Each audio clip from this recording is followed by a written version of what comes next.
नमस्ते। अक्सर ये ख्याल आता है कि भारत में संगीत की इतनी सारी किस्में, इतनी विविधता कहाँ से आई? तो आज हम इसी गुत्थी को सुलझाने निकलेंगे। भारतीय संगीत की हजारों साल पुरानी दुनिया में एक बहुत ही रोमांचक सफर पर। सवाल तो बड़ा दिलचस्प है ना कि भाई एक ही देश और संगीत का मानो पूरा ब्रह्मांड समाया हुआ है। तो चलिए इस संगीत में पहेली को परत दर परत खोलते हैं। तो शुरुआत करते हैं बिल्कुल शुरुआत से। समय में थोड़ा पीछे चलते हैं और देखते हैं कि भारतीय संगीत की जड़ें आखिर कितनी गहरी हैं और ये सब शुरू कहाँ से हुआ। जरा सोचिए, 2000 साल से भी ज्यादा का समय, जब दुनिया आज जैसी बिल्कुल नहीं थी। उस दौर में भी भारत की जमीन पर संगीत की धुनें गूंज रही थीं।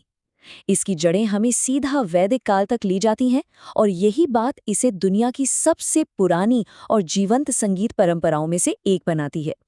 अब इतनी लंबी और गहरी परंपरा की नींव भी तो मजबूत होनी चाहिए, और वो नींव रखी दो महान ग्रंथों ने।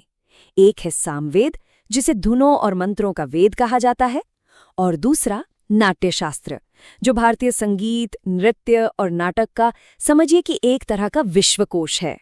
और ये जो नाट्यशास्त्र है ना, ये कोई मामूली किताब नहीं है। इसका महत्व इतना ज्यादा है कि इसे पंचम वेद यानी पांचवा वेद तक कहा गया है।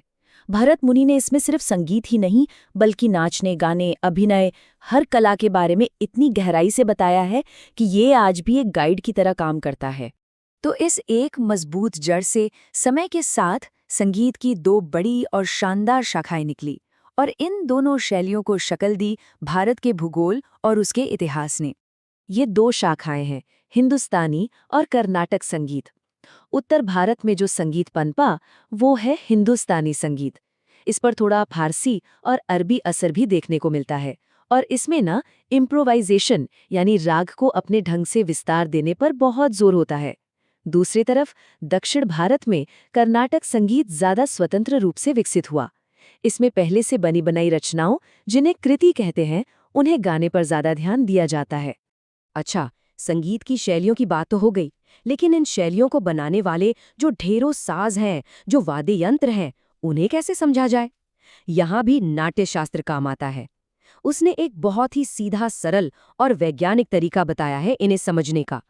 तो नाट्यशास्त्र के हिसाब से दुनिया के सारे साजों को सिर्फ 4 परिवारों में बांटा जा सकता है, और ये बंटवारा इस आधार पर होता है कि उनसे आवाज पैदा कैसे होती है।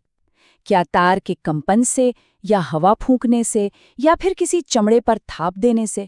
तो पहला परिवार है तत् वाद्यों का। तत् यानी तार।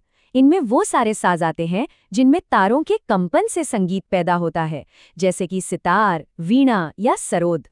दूसरा परिवार है सुषिर वाद्यों का। ये वो साज हैं जिन्हें फूंक मारकर यानी हवा से बजाया जाता है। सोचिए, बांसुरी की मीठी तान या शहनाई की मंगल ध्वनि, ये सब कलाकार की सांसों से ही तो जिंदा होती हैं। फिर आते हैं अवनद्ध वाद्य। ये वो साज हैं जिन पर चमड़ा मढ़ा होता है और जिन्हें हाथ या डंडे से पीट कर बजाते हैं, यानी हमारे ताल वाद्य।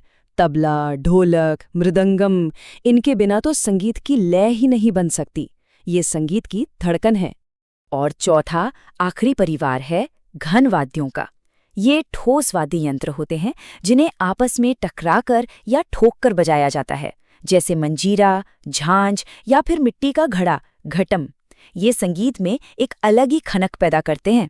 तो अब जब इन 4 परिवारों की पहचान हो गई है, तो चलिए अब कुछ बेहद खास वाद्य यंत्रों और उन महान कलाकारों से मिलते हैं जिन्होंने इन बेजान चीजों में जान फूंक दी और इन्हें दुनिया भर में मशहूर कर दिया। तो सबसे पहले बात करते हैं उस साज की जिसकी आवाज सुनकर पूरी दुनिया को भारत की याद आ जाती है। जी हाँ, एक ऐसी धुन जो सरहदों के पार भी पहचानी जाती है। बिल्कुल सही, ये है सितार। और जब भी सितार का जिक्र होता है तो एक नाम अपने आप जहन में गूंजने लगता है, पंडित रविशंकर। वो पंडित जी ही थे जिन्होंने सितार को भारत की गलियों से निकालकर दुनिया के सबसे बड़े मंचों तक पहुंचाया। उन्होंने ही पूरब और पश्चिम के संगीत के बीच एक पुल बनाया। एक मजेदार याद रखने का तरीका भी है जो सितार को उसके सबसे बड़े उस्ताद से जोड़ता है। कहते हैं कि सीता को बचाने के लिए शंकर से प्रार्थना की गई। तो सीता और शंकर, ये भले एक कहानी हो, लेकिन ये बताता है कि पंडित रविशंकर और सितार का नाम कैसे एक दूसरे से जुड़ गया है। अच्छा, सितार की मधुर तानों के बाद अब बात करते हैं हिंदुस्तानी संगीत की धड़कन की, उसकी लय की। जी हाँ, तबले की। और तबले की बात हो तो उस्ताद अल्लाह रखा और उनके साहबजादे उस्ताद जाकिर हुसैन का नाम सबसे पहले आता है। इस बेमिसाल पिता पुत्र की जोड़ी ने तबले को सिर्फ एक साथ निभाने वाला साज नहीं रहने दिया, बल्कि उसे मंच के बीचों बीच लाकर खड़ा कर दिया। आज दुनिया भर में लोग तबला सोलो सुनने जाते हैं। देखिए, तबले की थाप में एक ताकत होती है, एक बल होता है। और मजे की बात यह है कि तबले के बड़े बड़े उस्तादों के नामों में भी कहीं ना कहीं शक्ति या बल का जिक्र मिलता है। तबला में बल है, अल्लाह रखा के नाम में शक्ति है, किशन महाराज यानी कृष्ण बलशाली थे, और जाकिर हुसैन के हुस्न में भी एक ताकत है। ये बस एक रोचक तरीका है ये याद रखने का कि कैसे ये महान कलाकार इस साज की आत्मा बन गए। मगर कहानी सिर्फ सितार और तबले पर खत्म नहीं होती। अरे ये तो बस शुरुआत है। भारतीय संगीत तो एक ऐसा समंदर है, एक ऐसी अंतहीन सिम्फनी है जिसकी धुनें देश के कोने कोने से सुनाई देती हैं। ये एक जिंदा परंपरा है।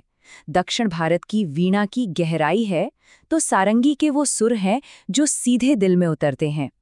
कहते हैं इसकी आवाज इंसान की आवाज के सबसे करीब है। भगवान कृष्ण की बांसुरी की मिठास है तो शहनाई की शुभ ध्वनि है। मणिपुर के पेना से लेकर गोवा के घुमोट तक सैकड़ों हजारों वाद्य यंत्र हैं जो इस परंपरा को आज भी जिंदा रखे हुए हैं। कलाकार का अपनी मिट्टी से, अपनी जड़ों से रिश्ता कितना गहरा होता है, इसकी सबसे बड़ी मिसाल हैं शहनाई के जादूगर उस्ताद बिस्मिल्लाह खान। एक बार उन्हें अमेरिका की नागरिकता ऑफर की गई तो पता है उन्होंने क्या जवाब दिया? उन्होंने कहा, सब तो ठीक है, पर क्या तुम मेरी गंगा को यहाँ ला सकते हो?